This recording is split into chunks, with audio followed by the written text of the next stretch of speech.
Hi, everyone, and welcome to another installment of JSEP 2020. In this module called We Are What We Eat, Shauna Bulger, will be guiding you through this module, and we'll be talking about things like food, sustainability, culture.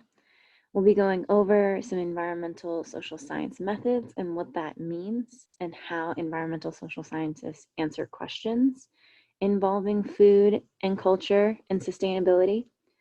And then you all will be doing a reading and turned over to become stakeholders yourselves involved in Greenlandic issues.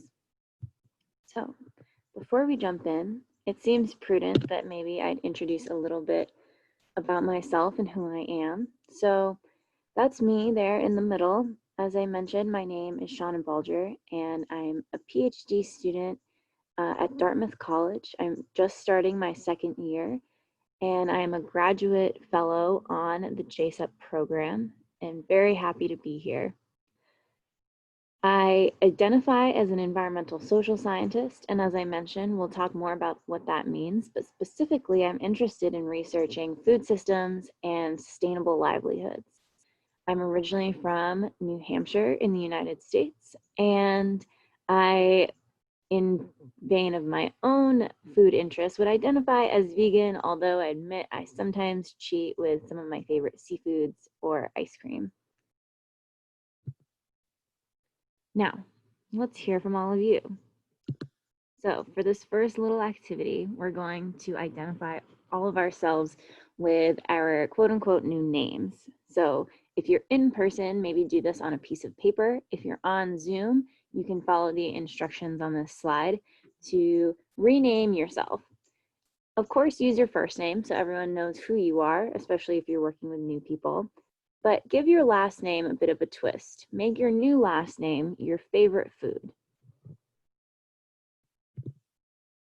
When you've done that, and if you need more time, feel free to pause this video. But once you've done that, let's jump into the actual content. So we're talking about sustainable food and culture, and I'll start with what I call my thesis statement, which is that I believe sustainable food can help preserve cultures. But what does that really mean? So let's break it down into these kind of buzzwords that I'm using: sustainability, food, and culture. We'll be hearing those a lot. So in this breakout room, or in these breakout groups, if you're in person, you're going to get into these breakout groups and consider each one of these words. Consider what each one of them means and how they may apply to you. You can use the questions on this slide to help guide you. You'll have an online Jamboard to help organize your thoughts. You could also do this on a whiteboard if you're together in person, or even on a piece of paper. You have 15 minutes to complete this first task. So I'll pause this recording and we can reconvene after. Hi everyone, welcome back. Hopefully those 15 minutes didn't go by too fast and you had time to organize your thoughts.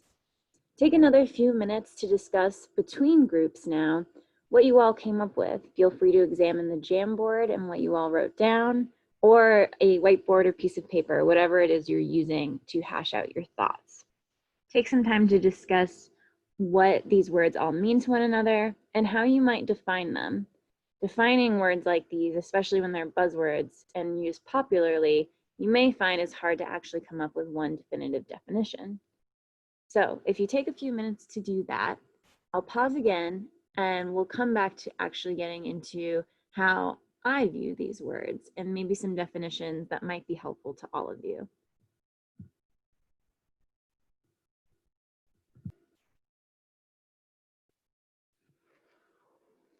So welcome back again. I wish I was there to hear all of your discussions, but maybe I'll catch up with some of you later on in some virtual class settings. Let's jump into some of the definitions I use for some of these words that you may have found through your discussions are actually kind of difficult to define between one another. You might all have different meanings for what these words mean and different personal connections. I'll start with sustainability. Again, sustainability is kind of a buzzword now, so it means lots of different things in lots of different contexts. For me, I use this definition from the United Nations World Commission on Environment and Development, which says that sustainability is the ability to meet the needs of the present without compromising the needs of future generations. Now, this is one of the first definitions formally made for the word sustainability, and it's one that I find pretty useful, but maybe you guys came up with something else.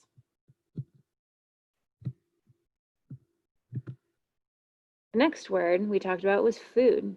Now, I don't know about you, but I actually have a really hard time defining what I think food is on both a subsistence and emotional level, because food means so many different things to me.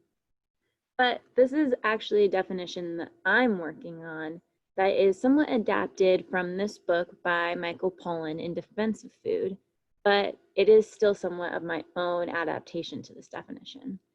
And I say here that foods are things from nature that we gather, grow, hunt, and fish for to consume and sustain our well-being. Foods are the byproducts of evolution and cultural drivers. Now, that might seem a little ambiguous, and I'd love to pause and see if you have any questions for your teacher, anything that maybe you could email me, which my contact information will be provided to your teacher, so feel free to do that. But essentially, I think what I'm getting at here is that it comes back to my thesis statement that food is driven by culture and culture is driven by food. And there are these things that we gather and eat in the world to help sustain not only our physical well-beings, but hopefully our emotional well-beings as well. Next, I'd love to know what you all thought about culture. Again, culture is kind of a tough one because it seems like it's obvious what it is, but then when you try and define it, it might be a little bit more difficult. I really like Raymond Williams' definition of culture because it just seems very pure and simple when he says that culture is the particular ways of living practiced by a definitive group of people. And you will note here that I have also pointed out that growing scientific evidence does show the existence of cultures in other species, such as orcas or even some species of fish. So I'll just throw that out there and say that culture may not necessarily be specific to definitive groups of people per se, but maybe pretty universal to all kinds of species, which is really cool. I'd love to know what you all thought about what culture is and what it means to you. Now, we spent a lot of time kind of just going over these words, but what does that all mean and why are we doing this? So in an attempt to tie it all together, let's talk about all three of these words and their meanings in harmony with one another. When I talk about food and I talk about culture, I think that food affects our physical and emotional well-being. I also think that when it comes to sustainability, sustainable food can help protect our cultures and help protect our foods that influence our cultures. Food also grounds us in a community and culture. So you'll see from some of these pictures, these are actually from my own food culture on the New England coast. All of these pictures are taken either on the coast of Maine or the coast of New Hampshire at various places that mean a lot to me from both a culinary and cultural perspective.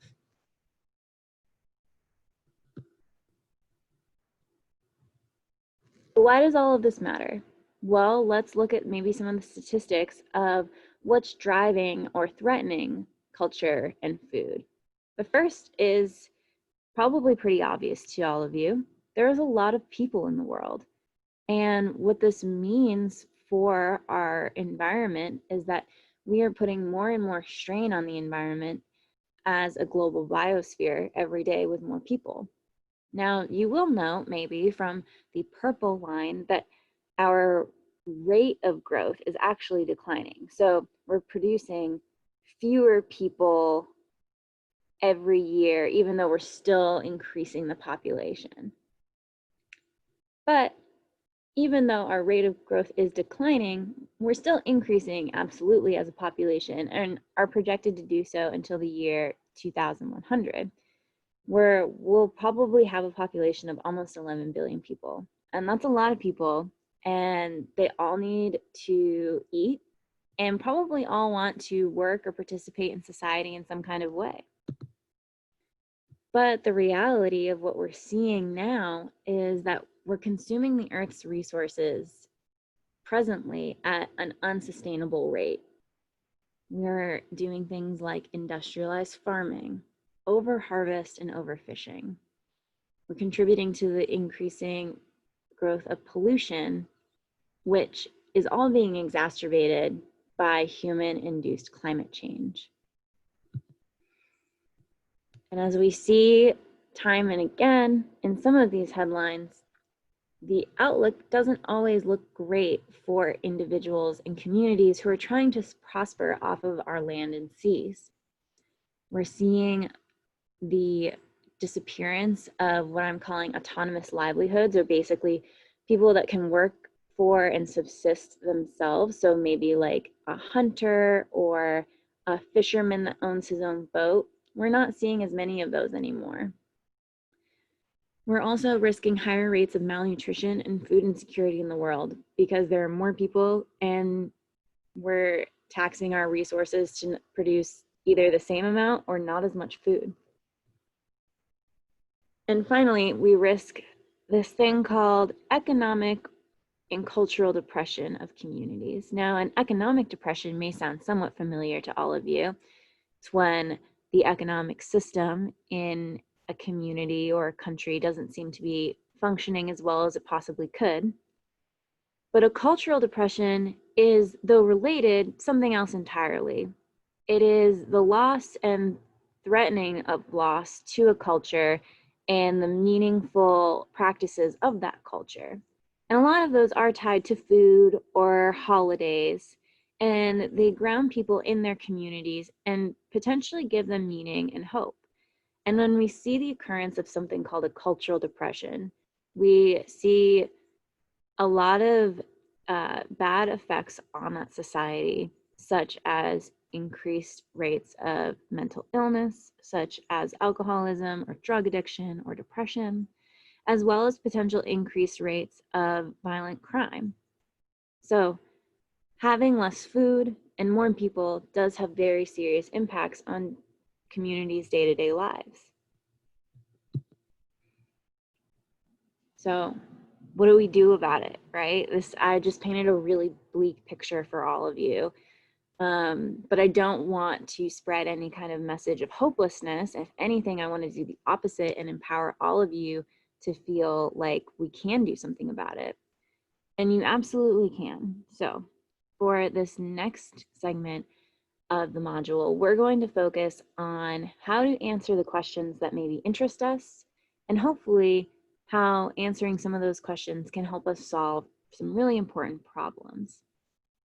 So I currently dub all environmental social scientists. Let's talk about what that means and how we answer questions. So how do we find the answer to our questions? Environmental social scientists are essentially people who are interested in asking questions of how people interact with their environment and then understanding the data that comes from asking those questions.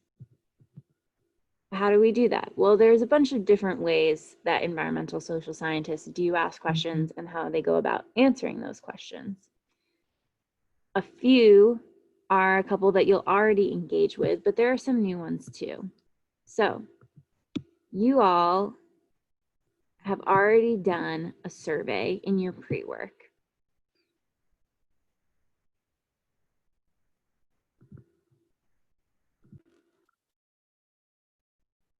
That's a really common way that environmental social scientists get information to answer some of the questions that they're interested in. Another way are methods called interviews, That sounds probably pretty familiar, and you guys are actually going to do one very soon. But we also use things called social networks. Now, maybe you saw the movie about Mark Zuckerberg called The Social Network. It's honestly not that different than what I'm talking about there. It is the mapping of a social network on paper so that you see all the connections between one person that's represented as a circle, and then all their connections are represented as lines to other circles, which are also supposed to be people. So that's social network mapping. Then there's also this thing called GIS. Maybe some of you have heard of it, maybe not. It stands for Geographic Information Systems, and it is essentially what Google Maps does and is. It uses maps, it uses other geographic information such as census data to take a map and actually use it to answer a question. All super really cool and different methods that any one of you could try. Since you've already done a survey or evaluation, we're going to test out another method right now called an interview.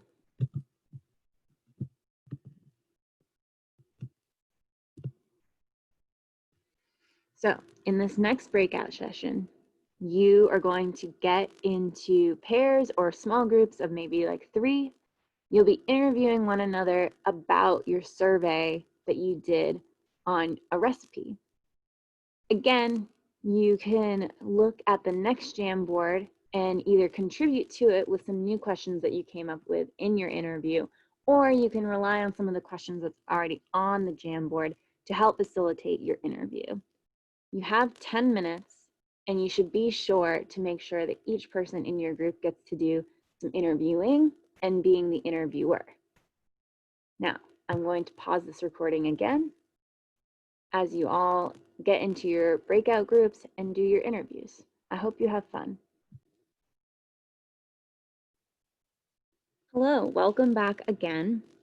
I hope all of your interviews went well.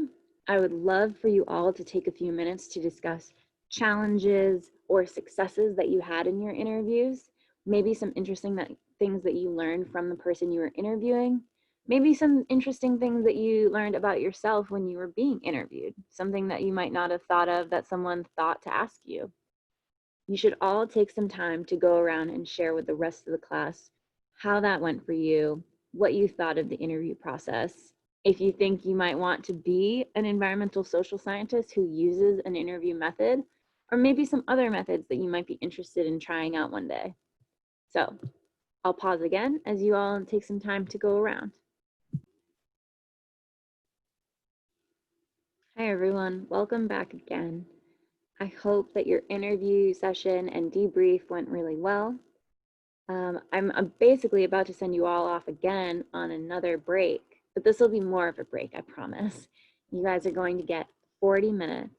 And in that time, I want you to take some time to look through what I'm calling your reading assignments. You're really all just going to have either one article or an article and a short interview to listen to and read that I think gives a much better perspective of what the stakeholders in Greenland are dealing with when it comes to their food, culture, and maybe what climate change is doing to their food and culture right now.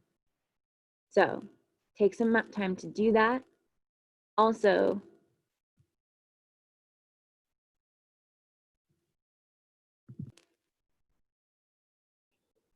if you took the time or have some extra time to watch Chimamanda Adichie's TED Talk called The Danger of a Single Story, feel free to give it a watch or consider, if you already have watched it, who's telling it, who is filtering the agenda, and what are the power dynamics. And then think about all of those things and how it might apply to the article or interview that you listened to about your story of Greenland. Again, you have 40 minutes to do all of this. If you don't get around to Chimamanda Adichie's TED Talk, that's okay too. But certainly do try and read your reading assignment. And if you can, try and still think about these questions of power and who gets to tell the story when it comes to the article that you're reading. Hi everyone, welcome back again. It's been a while this time. You had about 40 minutes, give or take, to go through your reading assignment, read your article, or listen to your interview that you were assigned to. Hopefully also watch and think about the dynamics of power and storytelling when it comes to articles that you read in relationship to Chimamanda Adichie's TED Talk known as The Danger of a Single Story. If you were able to do all that, awesome. If not, it's okay too. You're about to jump in to your next activity, which hopefully you were able to at least do some of the reading assignment for this because it's going to require you to take on the perspective and do some role play from the perspective of the stakeholders that you are reading about in your reading assignment. So here's the scenario. Today, you are attending a meeting in which you are a representative of the Greenlandic stakeholders you read about in your article. Now, in the meeting, each representative should take some time to summarize what their article is about and basically the perspective that they'll be representing for their stakeholders. Be sure everyone gets to share their point of view and what you think about food and culture in Greenland from the perspective of your stakeholders.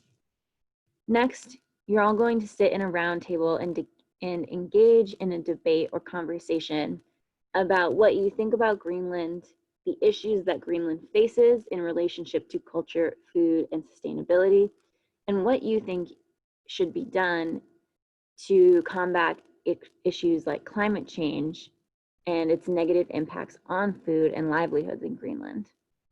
Remember, you are playing the role of a representative who speaks on behalf of the stakeholder group.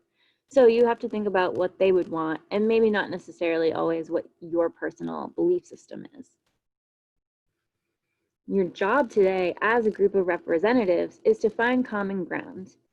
You, as a group, need to collectively come up with an action plan for at least 3 steps that Greenland should take in order to combat issues like climate change that are having negative impacts on food culture and livelihoods.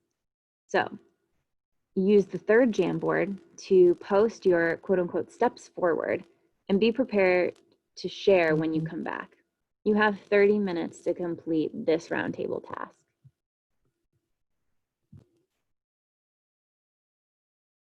Hi everyone, and welcome back from your final breakout room. I hope you all enjoyed that little model UN style roundtable and debate. I'd love to hear about thoughts and reflections that you all had, and be sure to go around and share your action plans from each group. After you do that, take some time for final thoughts and reflections of the entire module. What do you think about Greenland food culture? And what are important steps forward for a small country like Greenland to take when it comes to climate change and being impacted by climate change? Finally, feel free to ask any questions. And again, my contact information will be provided to your teacher. So if collectively as a class you'd like to email me any questions, please feel free to do so. I'll get back to you all as soon as I can. I hope you've enjoyed this module, and I hope it gets you thinking more about the Arctic, about your own cultures, and about food that you really love. I know food's really important to me, and it's something I think about all the time. Finally, thank you all again, and I hope you enjoyed.